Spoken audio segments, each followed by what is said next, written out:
Hello everyone. આપણે જોયા અનુસાર પ્રકરણ 9 ખાદ્ય ઉત્પાદનમાં ઉન્નતીકરણ માટેની કાર્યનીતિમાં જોયું કે ભારતમાં કૃષિ એક આગવું મહત્ત્વ ધરાવે છે. તેમજ અહીં વિવિધતા ભરેલા ધાન્ય પાકોને આપણે વિકસાવી રહ્યા છીએ. અહીં આપણે ખેતી કે જેને ભારતનો મુખ્ય ઉદ્યોગ ગણાવ્યો છે, તો હવે આ ખેતી એ ભારતના કુલ ઘરેલું ઉત્પાદનનો 33% જેટલો હિસ્સો ધરાવે છે અને લગભગ 62% જેટલી વસ્તીને રોજગાર પૂરો પાડે છે. તો હવે જે તબક્કો જેમ કે 1960ના મધ્યમાં ઘઉં અને ચોખાની વધુ ઉચ્ચ ઉત્પાદન આપતી જાતોના વિકાસમાં વિવિધ સંવર્ધન પદ્ધતિઓ કરવામાં આવી અને ખાદ્ય ઉત્પાદનમાં બમણાથી પણ વધુ વૃદ્ધિ થઈ. તો હવે આ તબક્કાને આપણે ગ્રીન રિવોલ્યુશન અથવા તો હરિયાળી ક્રાંતિ કહીશું. ભારતમાં ઘણી બધી ઉચ્ચ ઉત્પાદનવાળી સંકર જાતો જોવા મળે છે. આ હરિયાળી ક્રાંતિમાં ઘઉં અને ચોખાનું ઉત્પાદન 11 મિલિયન ટનથી વધીને 75 મિલિયન ટન ઘઉંનું ઉત્પાદન, જ્યારે 35 મિલિયન ટનથી વધીને 89.5 મિલિયન ટન ચોખાનું ઉત્પાદન થયું છે. ઘઉં અને ચોખાની કેટલીક અર્ધવામન જાતોને પણ આપણે વિકસાવી છે અને વનસ્પતિ સંવર્ધન, કૃષિ સંવર્ધનની કેટલીક વિશિષ્ટતા ભરેલી પદ્ધતિઓ અનુસાર જ આ શક્ય બન્યું છે.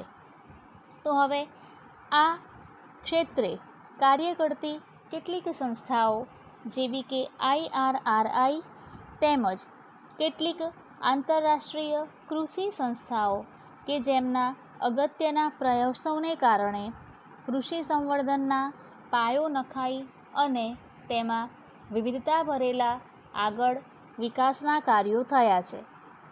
ભારતમાં ઘઉંની ઉચ્ચ નીપજ આપતી જાતોમાં કલ્યાણ સોના અને સોનાલિકા જેવી જાતો વિકસી છે. અહીં જ્યારે નોર્મન બોરલોગ નામના નોબેલ પારિતોષિક વૈજ્ઞાનિકે ઘઉં અને ચોખાના આંતરરાષ્ટ્રીય સુધારણા કેન્દ્રમાં મેક્સિકો ખાતે અર્ધવામન ઘઉંની જાતો વિકસાવી, ત્યાર પછી ભારતમાં પણ કૃષિ ક્ષેત્રે ઘણા પ્રયાસો થયા અને પરિણામે આપણને ઘઉં તેમજ ચોખાની વિવિધતા ભરેલી જાતો પ્રાપ્ત થઈ છે.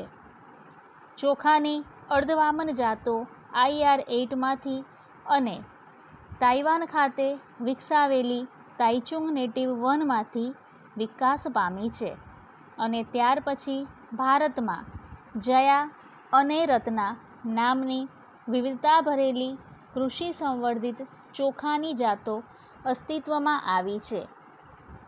આ ક્ષેત્રે શેરડી, બાજરી, મકાઈ અને જુવાર જેવા વિવિધ ધાન્ય પાકોમાં પણ વિવિધતા આવી અને આ ધાન્ય પાકો પણ આપણે વધુ સારા પ્રમાણમાં ઉત્પાદન આપતા પાક તરીકે વિકસાવી શક્યા છીએ.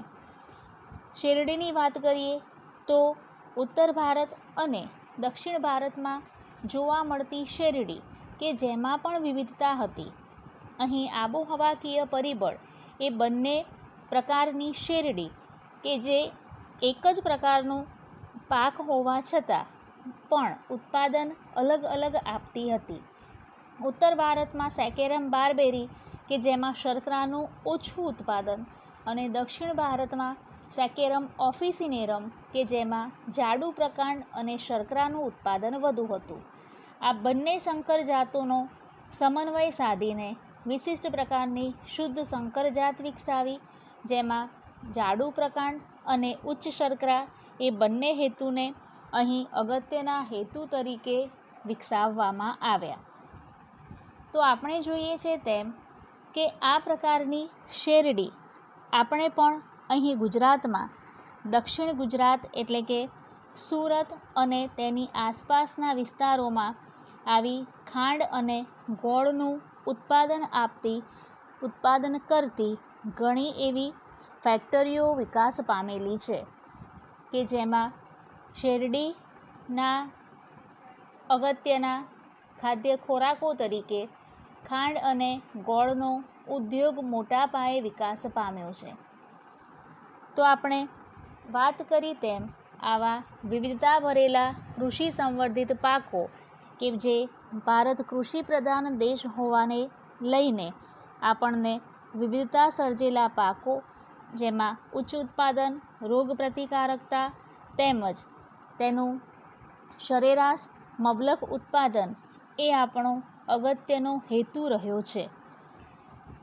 હવે આપણે આપણા આજના ટૉપિકમાં આગળ વધતા જોઈશું કે જ્યારે વિવિધ પ્રકારના પાકો લઈ રહ્યા છીએ તો આ પાકમાં આપણને સૂક્ષ્મજીવો નુકસાન પહોંચાડી રહ્યા છે. ફૂગ, બેક્ટેરિયા અને વાયરસ રોગકારકોની વિશાળ શ્રેણી ધરાવે છે.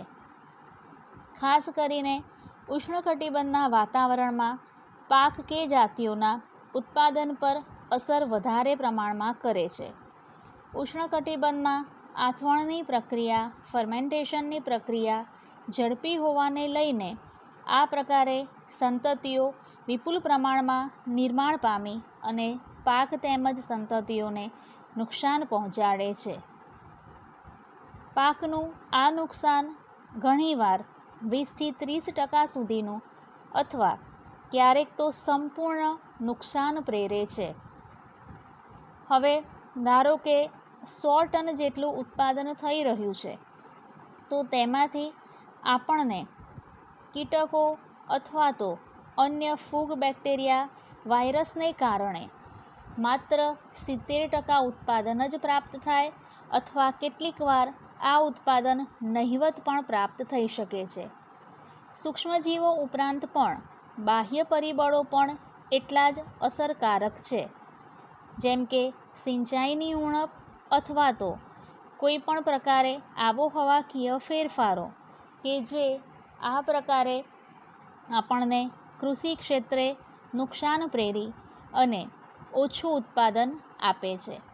તો હવે આ પ્રકારે સૂક્ષ્મજીવો તે આપણા પાકોને વિવિધ રીતે નુકસાન પહોંચાડી અને ઉત્પાદનમાં ધરખમ ઘટાડો કરે છે. તો હવે આવી પરિસ્થિતિઓને નાથવું એ પણ આપણા માટે એક અગત્યનો પડકાર બની રહે.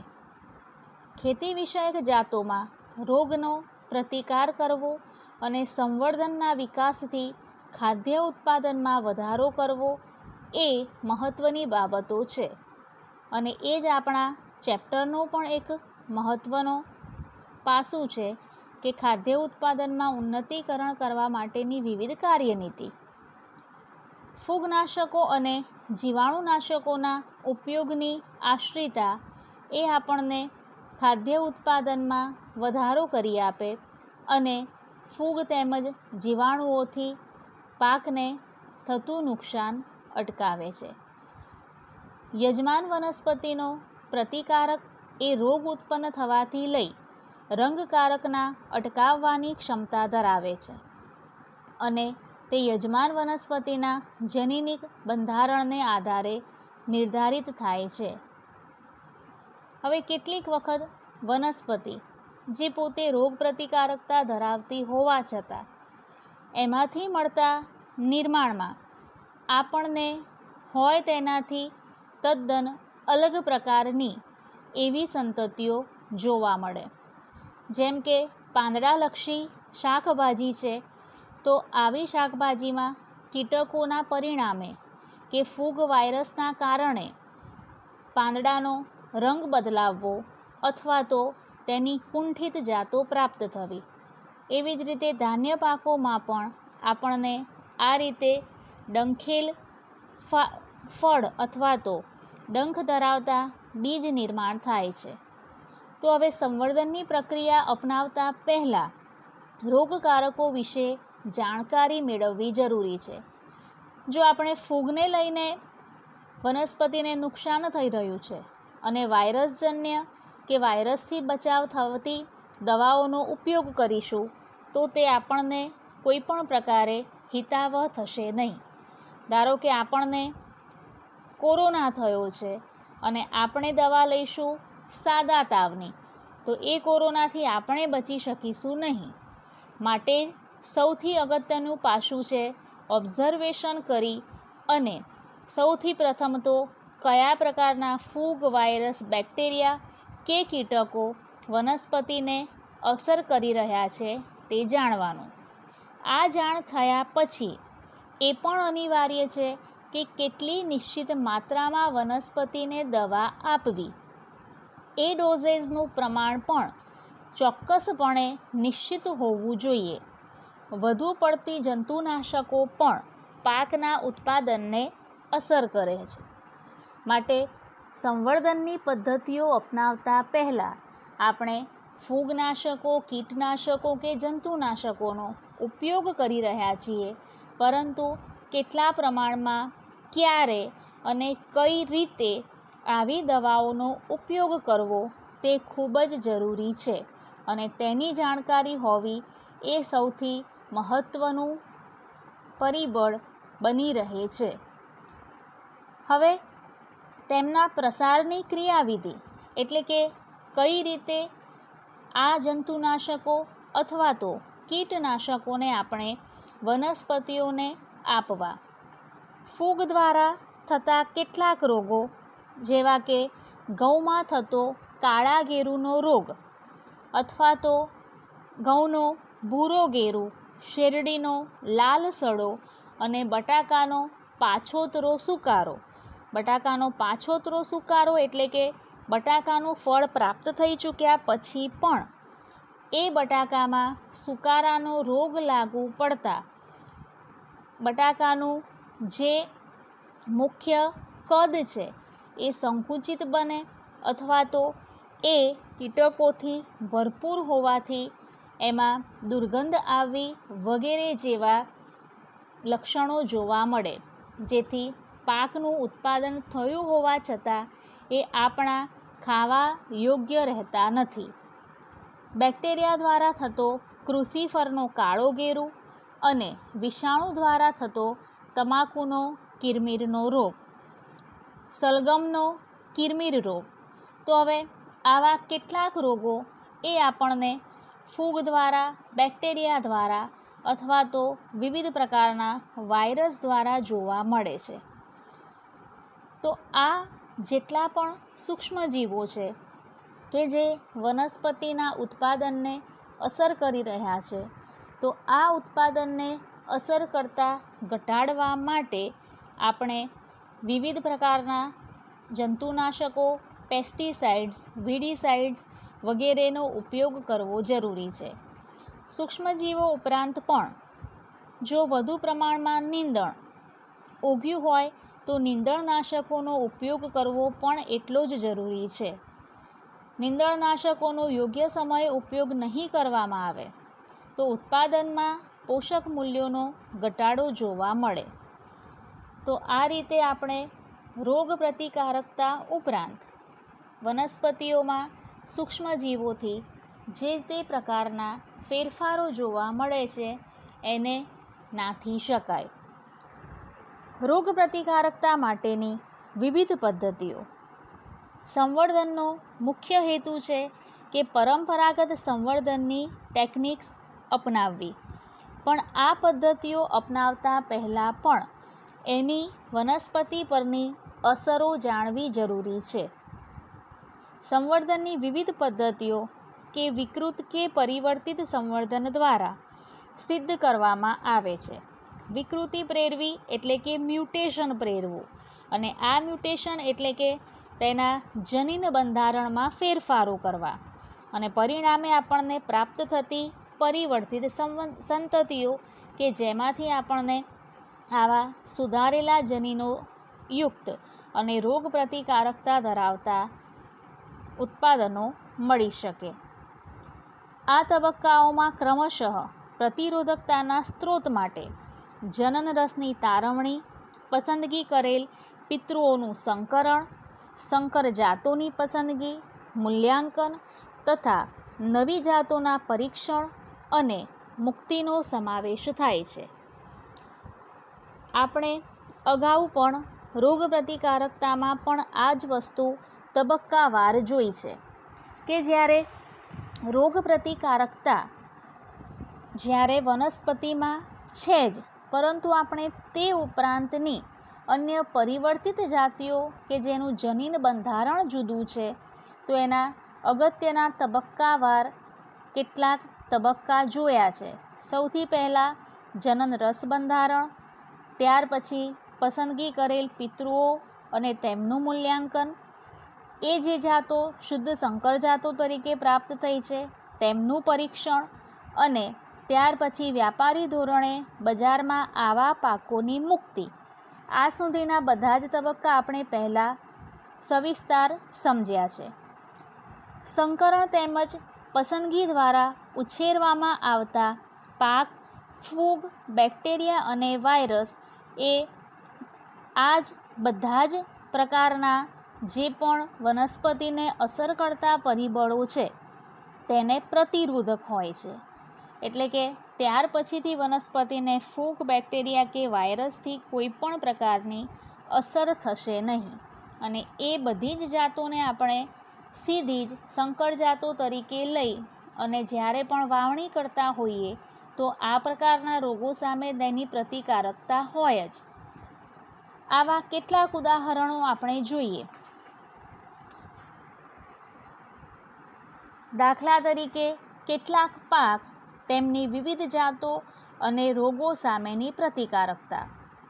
પાક તરીકે ઘઉં કે જેમાં હિમગીરી જાત વિકસાવી છે, અને રોગ સામેની પ્રતિકારકતા કે જેમાં તેની પર્ણ તથા કિનારીનો ગેરુ રોગ કે જેની સામે તે પ્રતિકારકતા ધરાવે છે.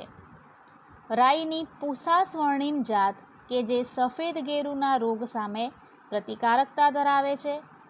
ફ્લાવરની પૂસા સુબ્રા અને પૂસા સ્નોબોલ જે કાળો સડો, ફૂગના કાળા સુકારાનો વલન રોગ અને ઘેરો, કાળો સડો જેવી રોગ પ્રતિકારકતા ધરાવે છે. અગાઉ આપણે જે ફ્લાવર વ્યવહારમાં ઉપયોગ કરતા હતા તેમાં નિશ્ચિતપણે ઈયળોનો ભય રહેતો હતો. હવેની જે પૂસા સુબ્રા કે પૂસા સ્નોબોલ કે જેનું ફળ પણ વધુ પુષ્પીય છે અને જેમાં આવા ઈયળોનું પ્રમાણ ખૂબ જ નહિવત છે. ચોળા કે જેની પૂસા કોમલ જેવી જાત વિકસી છે કે જે બેક્ટેરિયલ સુકારા સામે રોગ પ્રતિકારકતા ધરાવે છે. અને મરચું કે જેમાં પૂસા સદાબહાર જેને ચીલી મોઝેક વાયરસ અથવા તો TMV અને પર્ણવલન સામે રોગ પ્રતિકારકતા ધરાવે છે. આ પ્રકારના જે પણ પાક છે જેની સુધારેલી જાતો એ વિવિધ રીતે આપણને આવા બધા જ પ્રકારના રોગ સામે પ્રતિકારકતા આપે છે. ઇચ્છિત લક્ષણો ધરાવતી આવી વનસ્પતિઓનું સીધું જ બહુગુણન શક્ય છે, મલ્ટિપ્લિકેશન કરી શકાય અને તેનો સંવહન માટે ઉપયોગ કરી શકાય. એટલે કે ફરીથી આ જ જાતોમાંથી ફરી વાનસ્પતિક પ્રસર્જનથી પણ આપણે પાક લઈ શકીએ.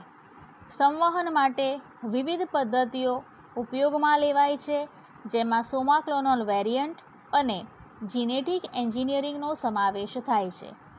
આ જીનેટિક એન્જિનિયરિંગ કે જે પોતાની પદ્ધતિઓમાં સમાવેશ કરશે પેલા મહત્ત્વના 4 તબક્કા, એટલે કે જનનરસનું બંધારણ ઓળખશે, પિતૃઓની પસંદગી અને મૂલ્યાંકન કરશે, અને એ ઉપરાંત સંકર જાતો વિકસાવી તેની વ્યાપારી ધોરણે મુક્તિ કરાવશે.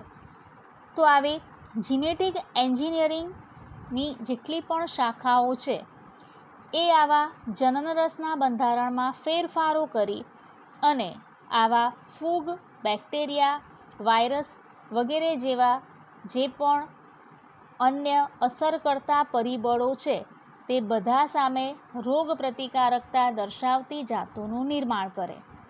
આબોહવાકીય જે પણ ફેરફારો છે એને પણ જીનેટિક એન્જિનિયરિંગની વિવિધ પ્રકારની શાખાઓ એ મોટે ભાગે આ બધા પરિબળોથી બચવા માટેના ઉપાયો સુઝાવીને અન્ય એવી સારી જાતોનો વિકાસ કરી આપે છે કે જેમાંથી આપણને વધુને વધુ ઉત્પાદન પ્રાપ્ત થાય.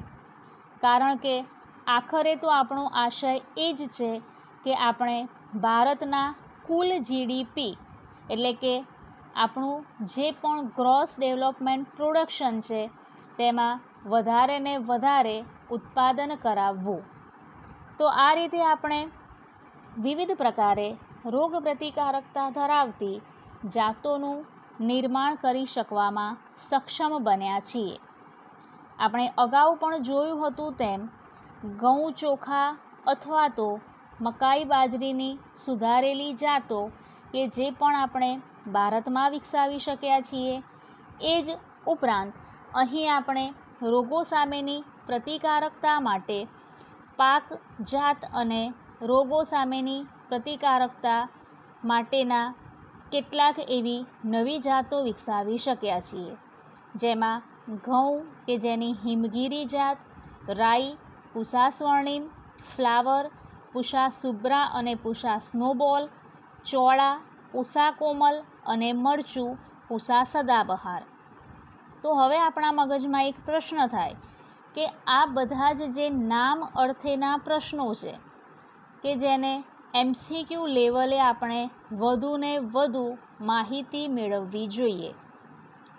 આ બધા ટૂંકનોંધ સ્વરૂપે ખરા, પરંતુ મહત્ત્વ ધરાવશે ટૂંક જવાબી પ્રશ્નો તરીકે, જેમાં ખાસ તરીકે MCQ અથવા તો SQ કે શોર્ટ ક્વેશ્ચન સ્વરૂપે આપણે તેને સમજવા ખૂબ જ જરૂરી છે. તો આપણે આજનું લેક્ચર અહીં પૂર્ણ કરીએ છીએ. વધુ માહિતી મેળવશું આપણા આગળના લેક્ચરમાં. Till then, good bye and please do like and subscribe my YouTube channel. Thank you.